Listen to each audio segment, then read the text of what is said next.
Hola, soy Miquel Rossi y este es el podcast de Branding Escolar. Hoy te he rescatado del archivo un fragmento de audio muy interesante. Se trata de la entrevista que realicé hace unos meses a Marcelo Guío. Hasta que no pensé en abrir un canal de podcast, cuando hacía una entrevista, la grababa solo para poder transcribir después los textos. No imaginaba que podría utilizar lo que había grabado. Cuando entrevisté a Marcelo Guío, habíamos quedado en un hotel de Madrid. Mi idea era ir a una zona reservada, tranquila. Pero cuando llegamos, el bar del hotel estaba vacío y nos pareció que era un buen lugar porque había suficiente silencio. Ley de Murphy. Pocos minutos más tarde de que empezáramos a grabar la conversación, llegó un montón de seguidores ruidosos del Atlético de Madrid. No sé qué tipo de partido iban a animar, pero en fin, la calidad del sonido se puso al límite de lo tolerable. ¿Al límite, dirá alguien? ¿Qué va? Está fatal. Miquel, ¿cómo te atreves a colgar un sonido de esta baja calidad y bla bla bla bla? Pues lo hago porque el contenido de lo que dijo Guío vale mucho la pena. Y como se entiende suficientemente bien, si te esfuerzas un poco a prescindir del ruido, a los pocos minutos te acostumbras. Vaya, que es como si tú estuvieras en el bar. Tómate una cerveza y tendrás una sensación a 360 grados. Haz la prueba. ¿Quién es Marcelo Guío? Es un especialista en branding. ¿Otro? Sí. Tuve mucho interés en hablar con él después de haber leído su libro Oxito Brands, porque Marcelo Guío está convencido como yo de que la marca de una escuela lo son sobre todo sus profesores y sus profesoras. Y también porque desde jovencito, a los 19 años, ha sido profesor, primero en un centro de educación especial y luego en diferentes ámbitos universitarios, y esto deja rastro. Y por más motivos que no te cuento ahora para no hacer spoiler. Si quieres el texto transcrito de la entrevista, puedes acudir a la sección expertos de brandingescolar.com y también encontrarás allí una biografía de Marcelo Guío. Bien, callo y dejo que sea él quien nos hable después de la sintonía.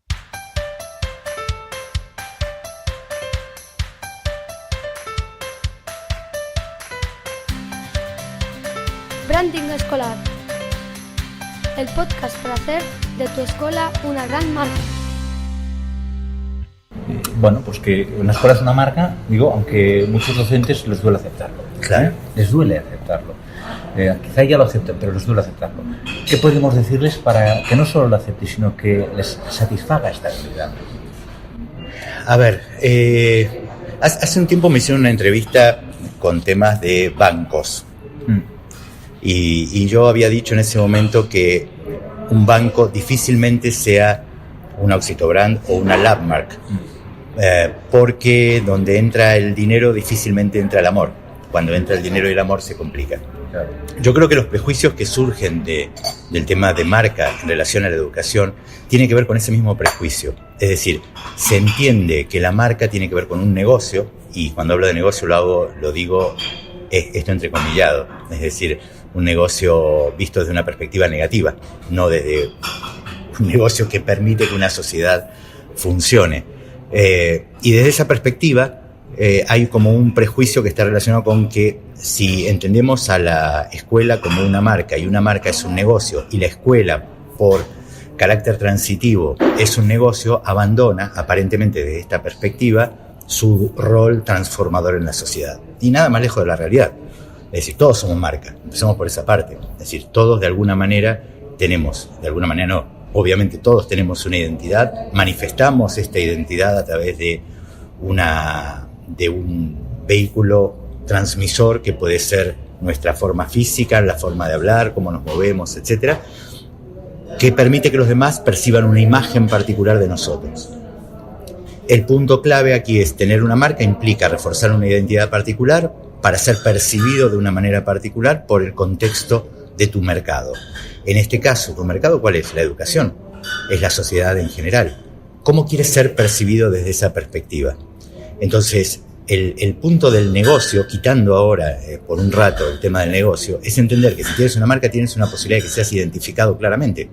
Si eres identificado por tus valores, por tus atributos, pueden diferenciarte del resto y por lo tanto tu oferta puede ser una oferta atractiva dentro del contexto de la sociedad educativa. Entonces, ¿por qué tengo que tener una marca? Porque tengo que mostrar que tengo un signo de pertenencia particular, porque tengo una visión, una misión, unos valores sobre los cuales construyo esa marca, y a partir de eso me proyecto a la sociedad con mi oferta, entendida la oferta con esto de presentarme para ser consumido, y otra vez en el buen sentido, porque todas estas palabras parece que tienen una carga negativa absoluta, y al ser consumido implica que tenga mayor cantidad de estudiantes, una comunidad de padres que se acerquen y que participen, y que seamos un motor transformador para un modelo social. ¿Qué deberían tener en cuenta las personas que gestionan esa marca respecto a esto? Bueno, primero, ¿cuál es su sistema de valores? Esto es lo primero. Es decir, nosotros nos definimos y nos agrupamos fundamentalmente a través de las cosas en las que creemos. Este sistema de valores determina mi modo de ver el mundo y la forma en la que yo actúo en ese mundo. Luego de eso, tener una identidad clara. Es decir, tener en claro quién soy y qué es lo que estoy haciendo para sostener ese sistema de valores en el que creo. Lo que yo busco finalmente en una institución educativa es personas que entiendan el modelo que yo propongo y que adhieran a ese modelo que yo entiendo es un modelo transformador, y a partir de eso crear un ecosistema educativo que permita mejorar la sociedad en su conjunto. Entonces, lo primero que tengo que tener en cuenta es qué quiero decir, quién soy, qué quiero decir, por qué lo quiero decir, cuáles son los objetivos luego de esto de definirme quién soy y definir en qué cosas creo, esta escala de valores. Bueno, el paso siguiente es por qué estoy haciendo lo que hago, ¿no? En la medida que sea claro y transparente en la forma en que comunique, es más probable, digamos, que tenga mayor nivel de adhesión. Y en la medida que mi oferta sea una oferta atractiva, obviamente mucha más gente adherirá a esa propuesta. ¿Cómo ve los logos y las identidades visuales actuales en las marcas escolares? Yo creo que en la mayoría de los casos están ancladas, hay como dos vertientes muy, muy claras. Unas que están muy ancladas a la historia, y cuando hablo de la historia no hablo de los aspectos valiosos de la historia. Todos tenemos una historia que contar y tratamos de que esa historia esté presente. Digo, son marcas que envejecieron muy rápido desde el punto de vista gráfico, y hay otra corriente de marcas que justamente ahí viene la confusión de la que hablábamos antes, que adhieren más a la idea de un centro comercial. Es decir, hay colegios cuyo emblema gráfico es más cercano a lo que podría representar un centro comercial que a un colegio. Entonces creo que no hay digamos, no quiero ser excesivamente crítico con quienes hacen este tipo de proyectos, pero en la mayoría de los casos creo que por miedo a no trabajar con el pasado, intentan proponer una alternativa totalmente disruptiva desde el punto de vista gráfico y visual, que no es afín a los valores, la esencia, etc. Y algunos, por temor a no ser percibidos como una institución educativa, se mantienen en un tipo de identidad visual que en el mejor de los casos ha envejecido mal. Afirma en Oxito Brands que hoy la marca gráfica es insuficiente para expresar la identidad corporativa. Uh-huh. Las personas, la cultura cuentan. ¿En qué se manifestaría esto, por ejemplo, en una escuela infantil?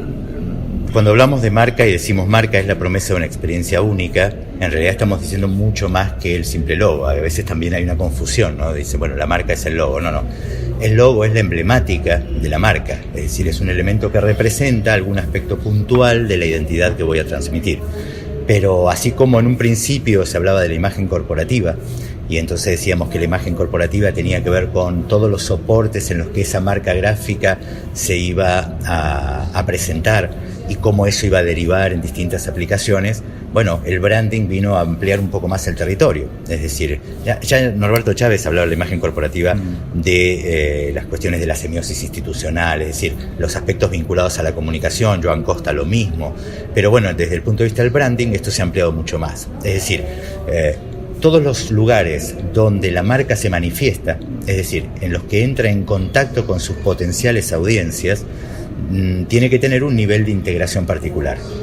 Obviamente no le podemos pedir un logo, que es, como dicen muchos despectivamente, un dibujito. No le podemos pedir un logo que cuente la Divina Comedia, porque la limitación está en lo que puede contar y lo que los demás pueden interpretar a partir de eso que cuenta. Significa que necesita un montón de recursos más que permitan ampliar el mensaje que se va a transmitir. La marca transmite, en principio, la marca gráfica, aspectos diferenciadores de la identidad. Luego de eso, para ser identificado y reconocido en un contexto particular. Luego de eso, hay obviamente una estrategia de comunicación visual o no visual, verbal, gestual, etcétera, que constituye el universo complejo y completo de la marca. Entonces, cuando decimos que no alcanza con el signo gráfico, estamos diciendo esto. Es decir, en el caso que hablabas antes, ¿no? En un jardín de infantes, un jardín de niños, el uniforme de la maestra es parte de la comunicación, pero también lo es la sonrisa de la maestra que recibe al niño en el salón, y también lo es la persona que limpia el salón antes de que los niños lleguen y les da la bienvenida, y también lo es el parking donde estacionan los padres para poder llevar a los niños al colegio. Todo eso construye marca. Es decir, la marca no es el resultado de una acción puntual, sino de la suma de acciones con un fin y un objetivo claro. Entonces, es imposible pedirle a la marca gráfica o incluso al sistema de identidad visual, ya no solo la marca gráfica, que cuente de qué va esta escuela. Y por otra parte, hay un aspecto que es central y que lo vemos en el tema de marcas humanas, que tiene que ver con esto de la posibilidad de identificar a la marca con personas. Las personas son la marca. Entonces, todas las personas que forman parte de una determinada organización son quienes son los verdaderos embajadores, como dice Costa, si mal no recuerdo, Joan Costa decía los embajadores de marca, pero son los verdaderos embajadores de esa marca, son quienes uno identifica como tales. A partir de eso, digamos, la marca empieza a tener como sentido. Antes era una abstracción, o en el mejor de los casos un espacio físico, y hoy es una persona reconocible, ¿no? La marca de la escuela son sobre todo sus profesores. ¿Está de acuerdo con esta afirmación? Me sorprende lo poco que a veces se le tiene en cuenta en los planes de marketing educativo. Sí, yo creo que volviendo al principio, digamos, hay como dos situaciones particulares. Una es como un cierto prejuicio, otra vez, de parte del profesorado en esta idea de construir marca, porque puede verse como algo negativo. Yo creo que las personas, como decía antes, las personas que forman una organización son claves en la construcción de marca, y los profesores, los docentes en general, son el elemento clave en cualquier sistema educativo. Que se los reconozca o no, bueno, desde que somos niños hemos escuchado siempre que los docentes cobran mal, ganan mal, que no se los tiene en cuenta, etcétera, y creo que es un problema casi endémico del sistema educativo, ¿no? Eso por un lado. O también están las otras corrientes que dicen que los profesores no trabajan, que viven de vacaciones todo el tiempo, etcétera. Tú y yo, que tenemos muchos años de docencia, sabemos que eso no es así, que nuestras vacaciones son casi inexistentes, que los periodos que se llaman de vacaciones son los periodos donde organizamos todos los procesos. Lo que no he hecho en falta de dejar de ser profesor es los fines de semana corrigiendo exámenes. Exactamente, ¿no? Y donde corregimos a deshoras, en cualquier momento, no hay feriado ni nada. Pero bueno, yo creo que es el problema de un modelo, digamos así, de organización que no ha entendido todavía que el rol del profesor es clave, pero ya no solo al frente de un aula, de un salón, con sus alumnos para dictar un contenido particular, sino como un elemento integrador, aglutinador, desde el punto de vista del constructo social, digamos. Es un rol fundamental porque, bueno, permite que un grupo de niños o de no tan niños se integren en una comunidad en particular. Yo creo que la educación va a cambiar el día que los profesores asuman, por un lado, su rol transformador absoluto, la necesidad de que deban formarse permanentemente, y que para que ellos puedan hacer esto, las condiciones deben ser no digo las ideales, pero sí las óptimas, para que tengan ese tiempo y ese espacio para formarse, capacitarse, especializarse. Hay una carencia en los profesores, fruto de años y años y años de incumplimiento de quienes los contratan, sobre las condiciones que deberían tener los profesores para llevar adelante su actividad, y por otra parte una falta de visión global en las instituciones que entiendan que el rol que tienen es un rol transformador de la sociedad, que no hay futuro social sin educación y sin una educación de calidad. Es decir, las sociedades que han dado un vuelco significativo en su estructura social estuvo desde siempre asociado a la educación. El día que la comunidad educativa se ponga de acuerdo, quienes dirige